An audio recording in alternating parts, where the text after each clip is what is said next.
Hey guys, welcome to Aadi and Mahi vlogs. So இந்த மாதிரி intro கொடுத்து ரொம்ப நாள் ஆகுது. சாரி, கொஞ்சம் அட்ஜஸ்ட் பண்ணிக்கோங்க. நான் அப்பப்போ வீடியோஸ் அப்லோட் பண்ணிட்டு தான் இருக்கேன். சேனல் மறக்காமல் செக் பண்ணுங்கள். அண்ட் இது வந்து நம்ம நிறைய ட்ரிப்பு போயிட்டுருக்கோம் இல்லையா, நிறைய ட்ராவல் பண்ண ஆரம்பிச்சிட்டோம். ரீசெண்டாக வந்து பாண்டிச்சேரி போயிருந்தோம். ஆதர்ஷ்க்கு பயங்கரமாக ஹெக்டிக்காக ஒர்க் போயிட்டுருக்கு. ஸோ அதனால் எனக்கு பைத்தியம் முடிக்கிற மாதிரி இருக்குது. பாண்டிச்சேரி போகலாமா அப்படின்னு கேட்டாங்க. ஸோ அதனால் 12 மணிக்கு கிளம்பி ஷார்ட் ட்ரிப்பு, ஆனால் பயங்கரமாக என்ஜாய் பண்ணோம். இந்த மாதிரி அன்பிளான்டாக கிளம்பும் போது தான் ரொம்ப அழகாக இருக்கும் அந்த ட்ராவல்.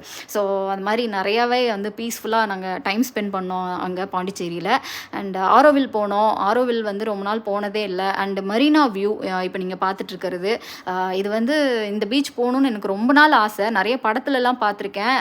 அண்ட் அங்கேருந்து இந்த லைட் ஹவுஸ் பார்க்குறக்கு ரொம்பவே அழகாக இருந்ததுங்க.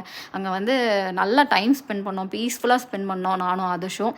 அண்ட் போட்டிங்லாம் போயிட்டு இருந்தாங்க. போட்டிங் டிக்கெட்ஸ்லாம் வந்து எப்படி என்னன்னு தெரியல. எங்களுக்கும் ஈவினிங் 6 o'clock மேலே ஆயிடுச்சு. ஸோ அதனால் நாங்கள் கிளம்பலாம் அப்படின்னு சொல்லிட்டு பீச்சில் கொஞ்சம் நேரம் டைம் ஸ்பெண்ட் பண்ணேன். நான் போனதுக்கு கால் நினைக்காமல் வரக்கூடாது இல்லையா, ஸோ அதனால் பீச்சில் நல்லா கால் நினச்சிட்டு ஜாலியாக என்ஜாய் பண்ணிவிட்டு அண்ட் நேராக ஒயிட் டவுன் வந்துட்டோம். ஒயிட் டவுன் வந்து பார்க்குறதுக்கு, பகலில் பார்க்குறதுக்கு ரொம்பவே அழகாக இருக்கும். நாங்கள் நைட்டில் எப்படி இருக்குன்னு பார்க்கலான்னு சொல்லிட்டு அதையும் எக்ஸ்ப்ளோர் பண்ணிட்டோம்.